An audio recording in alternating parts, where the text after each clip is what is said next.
मैं आपको दोबारा बता देता हूँ।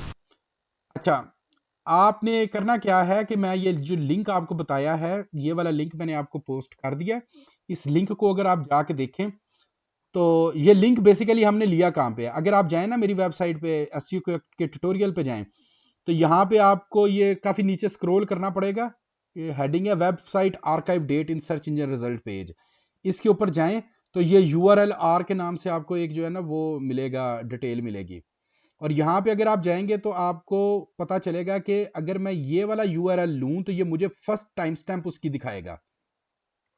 ठीक है, तो अगर मैं यहाँ पे गया हूं और मैंने इस यूआरएल में जाके टाइप कर दिया URL is equal to seo-wings.org, या कुछ भी आपने टाइप किया है, कोई भी आपका कंप्यूटर है उसकी डिटेल टाइप किया है, और साथ में आपने टाइम स्टैम्प भी दे दिया कि इसके बाद की मुझे पहली डेट बताओ, तो वो आपको इस तरह करके उसकी डेट जो है वो निकाल के दे देगा। This is how you get के कोई वेबसाइट कितनी ज्यादा ओल्ड है। ठीक है, लेकिन जो क्वेश्चन आपने पूछा उसमें ये आप देखना चाह रहे हैं कि भाई वहां पे तो डिटेल आ रही है 2008 की, ये आपको वेब आर्काइव जो है ये तो 2008 दिखा रहा है, लेकिन कंप्यूटर जो आपका बैठा हुआ है उसने 2002 में उसको सॉरी 2022 में स्टार्ट किया, पिछले महीने ही उसने स्टार्ट किया, तो इसका कैसे पता चलेगा? ये एक मुश्किल काम है। उसमें फिर आप ये कर सकते हैं कि आप ये डाटा लिया आपने,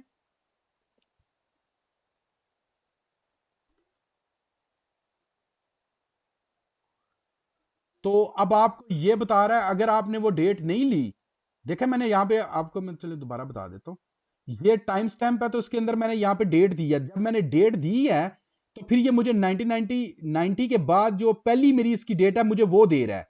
अब मैं अगर यहाँ पे इस डेट की जगह जो है ना जाके चेंज कर देता हूँ 2023 01/01 जनवरी की मैं डेट देता हूँ, तो अब आप देखें कि जो है वो मुझे बता रहा है कि 2023 की यकम जनवरी के नजदीक उसने जो मेरा डाटा कलेक्ट किया वो ये वाला डाटा है। इसका मतलब है इसके पास मेरे पास इसके पास मेरा जो है वो 2012 2020 का दिसंबर का डाटा भी मौजूद है। तो इस तरह करके मैं इस डेट को चेंज करूंगा तो मेरे पास ना एक लिस्ट आ जाएगी पिछले 20 साल की, कि इस 20 साल की इस महीने हर महीने की मैं लिस्ट बना लूंगा। ठीक है, कैसे बनाएंगे आप?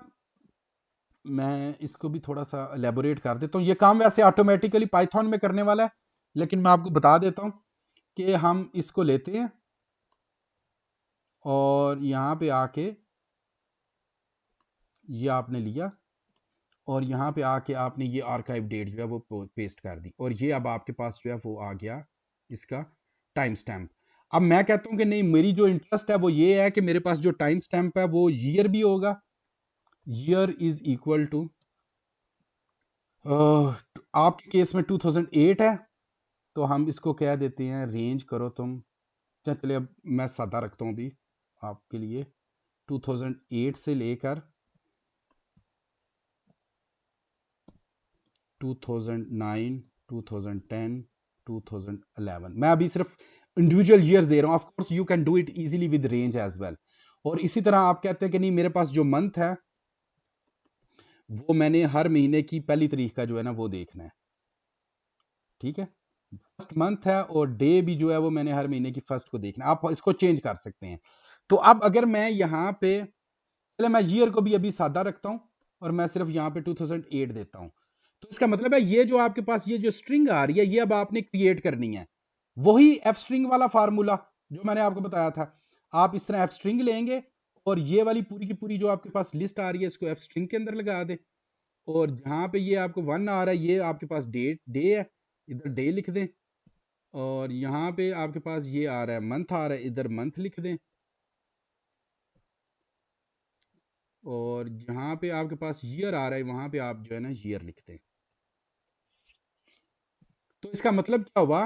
और मैं थोड़ा सा इसको जूम आउट कर देता हूँ, और ये आपका कंपटीटर है, इस कंपटीटर को उठाएं और यहाँ पे आप टाइप कर दें कंपटीटर इज इक्वल टू ये वाली वेबसाइट है, और यहाँ पे यूआरएल इज इक्वल टू के ऊपर जाके यहाँ पे कंपटीटर का वेरिएबल जो है वो लगा दें।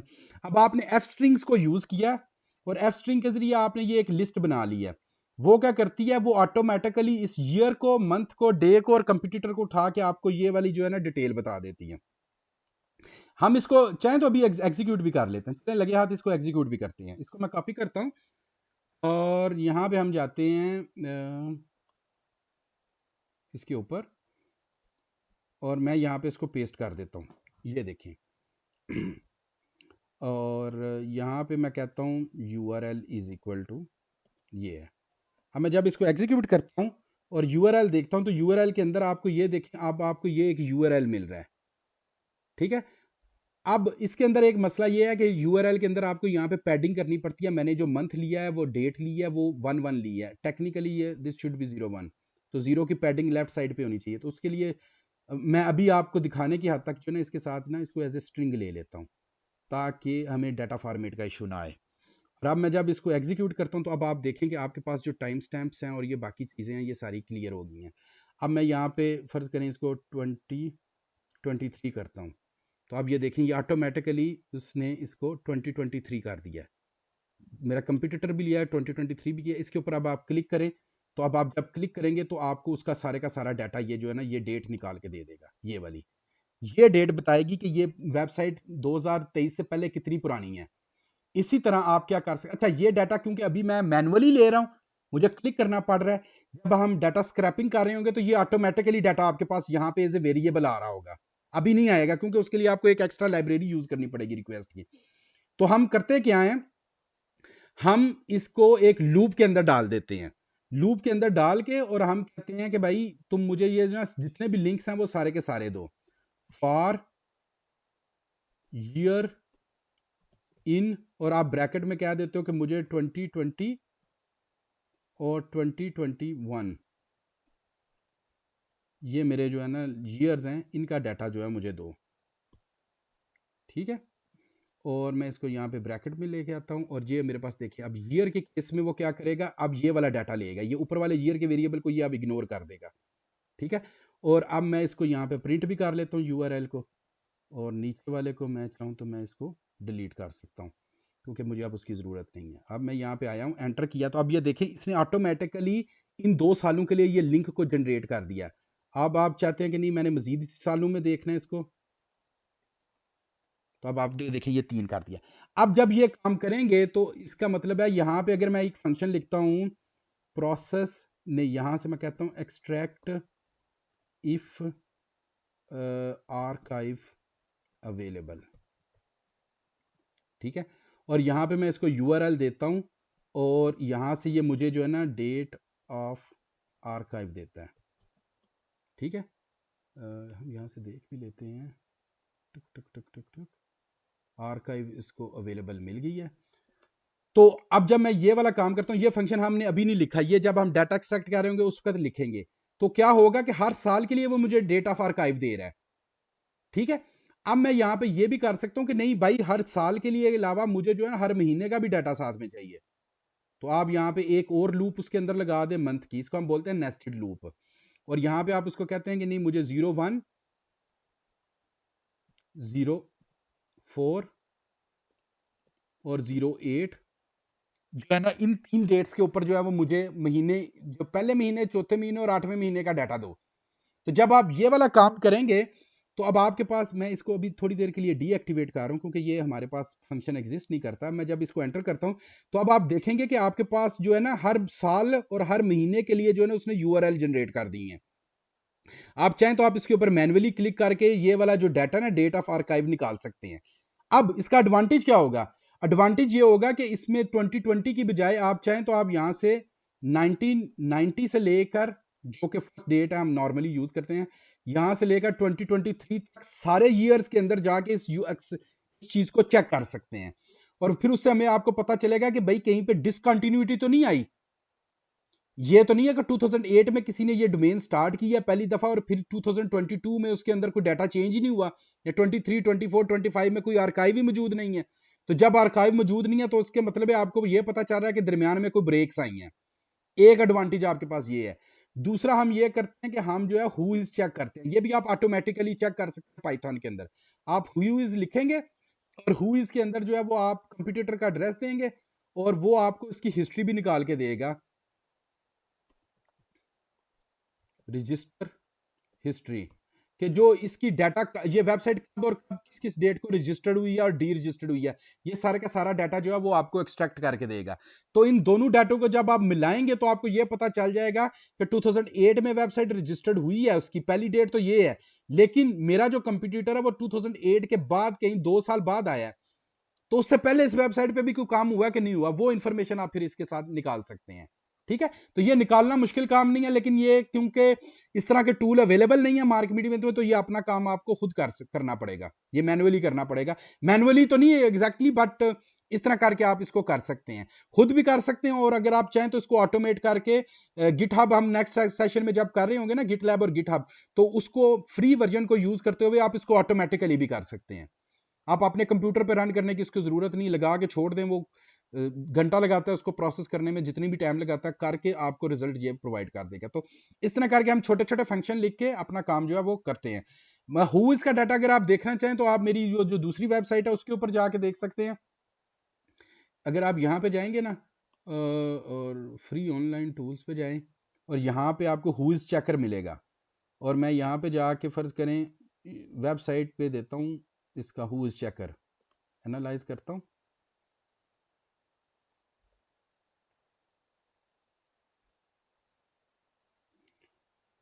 अच्छा, जब आप इसको एनालाइज करते हैं तो ये आपको पूरा का पूरा एक हुईज रिकॉर्ड मिल रहा है कि ये वेबसाइट किस डेट को रजिस्टर्ड हुई, किस डेट को डी रजिस्टर्ड हुई, या पूरी की पूरी उसकी सारी की सारी इंफॉर्मेशन आपको यहाँ पे मिलेगी।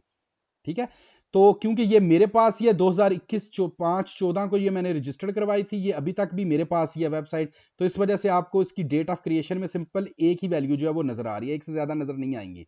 लेकिन अगर एक से ज्यादा नजर आ रही हो, कोई चीज चेंज हो, इसकी जो है ना हिस्ट्री चेंज हुई हुई है, तो वहां से भी हमें पता चल जाता है कि ये वेबसाइट एक से ज्यादा कंपटीटर के पास रही है, यानी मैंने आपको दिया, आपने आगे कहीं और दिया, तो इसका मतलब है दरमियान में कोई गड़बड़ हुई है इसके, तो वो आप जो है वो यहां से निकाल सकते हैं। अब मेरे पास यहाँ पे इस वक्त कोई एग्जाम्पल नहीं है, अगर आपके पास, यहाँ एक मिनट में दिखाता हूँ आपको।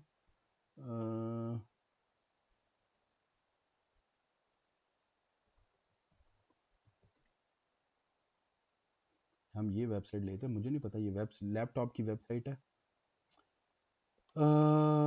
इसको तो लगता है गूगल की हिट पड़ गई है बेचारे को, क्योंकि ये तो ऊपर नज़र ही नहीं आ रहा, इसको लगता है सख्त हिट पड़ गई, ये तो डी इंडेक्स हुआ हुआ लगता है।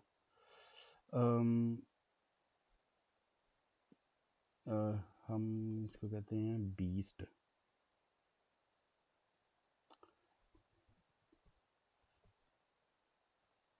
अच्छा, हम ये वाली ले लेते हैं, मुझे I don't know whether it will be good और नॉट।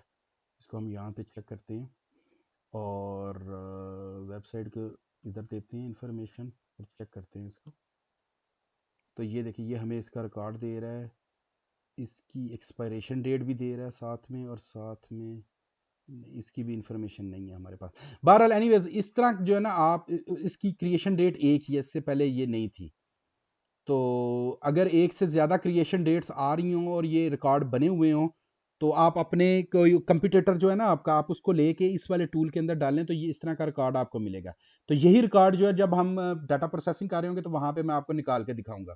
तो आप उसको ऑटोमेट करें, थोड़ा सा एनालिसिस करें, इस तरह के लूप्स के अंदर डाल के उसका एनालिसिस करें, अल्लाह हर सलाह आपको पता चल जाएगा कि आपके कंप्यूटर एक्टिव रहा है 2008 से, या दरमियान में उसने कोई ब्रेक्स भी ली हैं, किसी और बंदे ने डोमेन परचेज किया है। ये सारी इंफॉर्मेशन आप निकाल लेंगे, और उसके ऊपर कंटेंट क्या था, कंटेंट की डिटेल क्या थी, वो आप जो है ना वेब आर्काइव की जो एपीआई है उससे निकाल लेंगे। ठीक है, तो आई होप कि आपको इसका आंसर मिल गया होगा।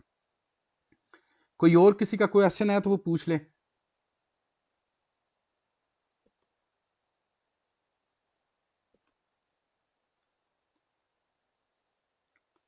क्वेश्चन है किसी और का?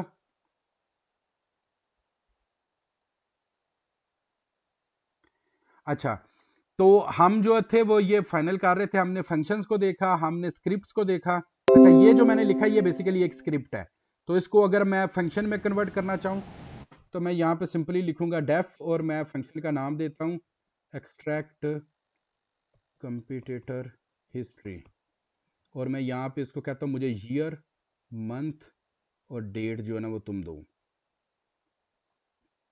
ठीक है, बल्कि इनफैक्ट आपने सिर्फ इस ये भी नहीं देना, आपने यहाँ पे सिर्फ कंप्यूटेटर का नाम देना है, वेबसाइट एड्रेस, और उसके बाद जो है आप इसको फंक्शन में कन्वर्ट कर देंगे। ये आपने फंक्शन में उसको ये आपने इसको फंक्शन में कन्वर्ट कर दिया, और ये वाली जो वैल्यूज़ हैं इसको आप फंक्शन के अंदर मूव कर दें।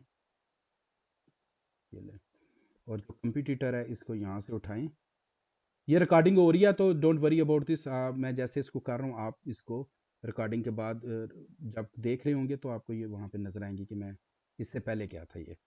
और यहाँ पे आप जाके इसको ये दे दें, competitor is equal to this, sorry website address दे दें। और अब आप जब एक मिनट, अच्छा हु इज़ जो है ना वो हमारे पास किधर गया, हु इज़ ये जो है वो हमारे पास अवेलेबल नहीं है, तो इस वजह से एरर दे रहा है अभी। ठीक है, तो जब मैं हु इज़ वगैरह आपको पढ़ा रहा हूँ तो फिर ये हम अनेबल कर लेंगे इसको। अभी ये डिसेबल हुआ है। तो इस तरह करके हम एक स्क्रिप्ट से हम फंक्शन में कन्वर्ट करते हैं।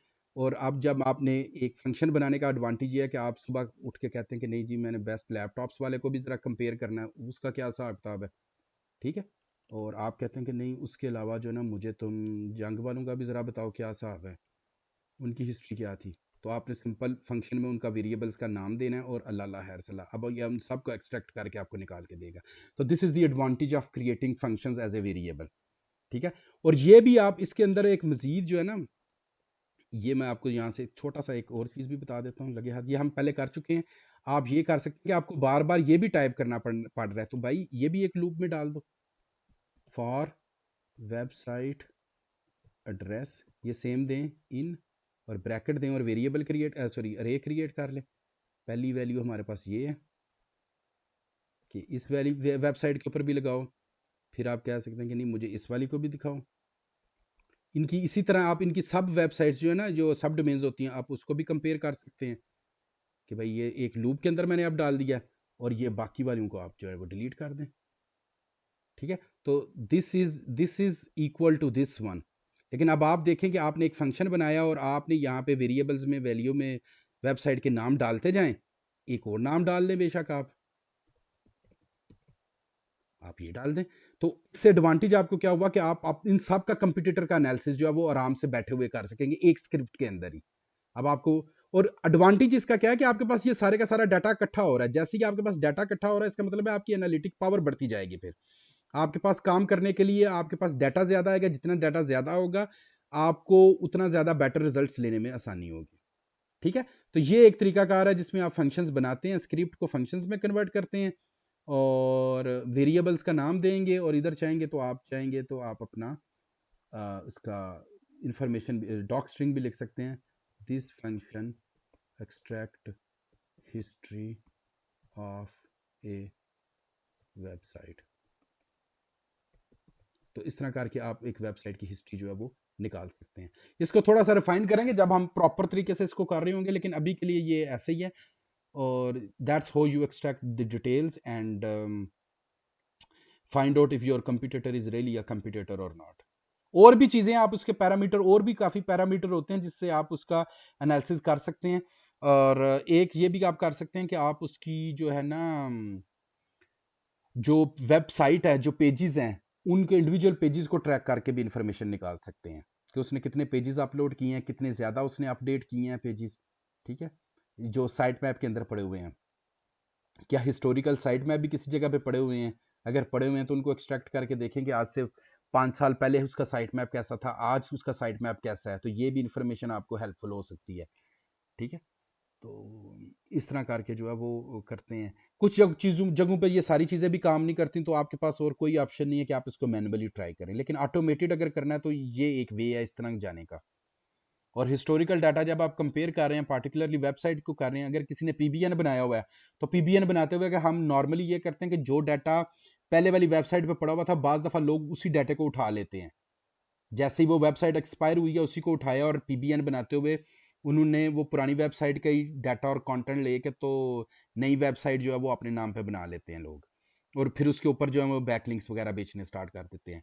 तो वो एक टेक्निक होती है, उसमें फिर आपके लिए ये मुश्किल होता है इसको निकालने का। उसमें सिर्फ ये हो सकता है कि आया नए नए कीवर्ड्स वगैरह उसके ऊपर ऐड हो रहे हैं कि नहीं हो रहे, और पुराना क्या कंटेंट जो है वो अपडेट हो रहा है ना कि नहीं हो रहा।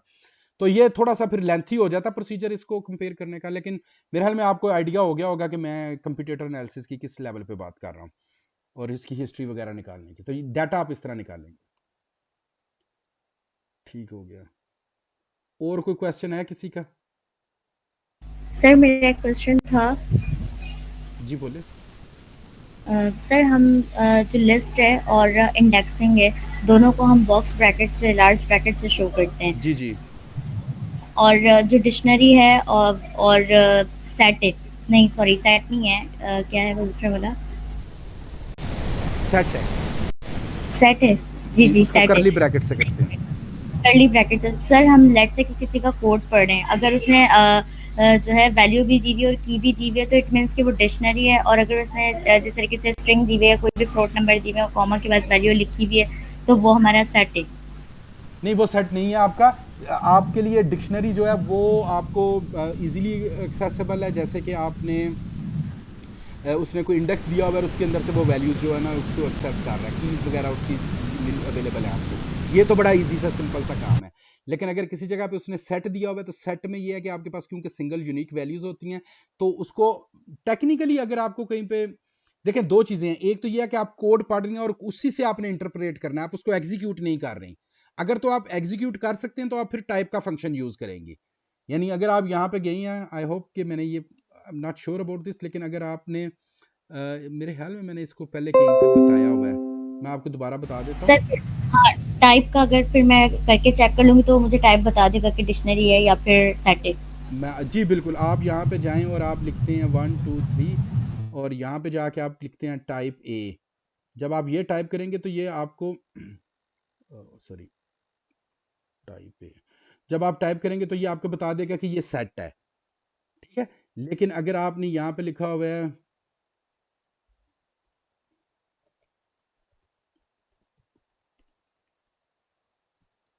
फर्ज करें कुछ इस तरह करके आपने लिखा हुआ है, तो ये अब आपको बता रहा है कि ये डिक्ट है। ठीक है, तो उसकी की और उसकी जो है ना वो वैल्यू है। ये तो एक आपके साथ आसान तरीका है। दूसरी बात ये है कि जब आप किसी का कोड पढ़ रहे हैं, तो अगर उसने कोड में ये लिखा हुआ है, कुछ ऐसी चीज लिखी हुई है, तो ये आपको देखते ही पता चल जाना चाहिए कि ये एक डिक्शनरी है। और अगर उसने ये लिखा हुआ है कुछ इस तरह करके, तो इसको देख के आपको पता चल जाना चाहिए कि ये करली ब्रेसेस तो लगाई हुई है, ब्रैकेट्स लगाई हुई हैं उसने, लेकिन ये एक सेट है। और ये ऊपर वाली जो है ये एक डिक्ट है। यहां से आपको जो है ये इन दोनों का जो फर्क है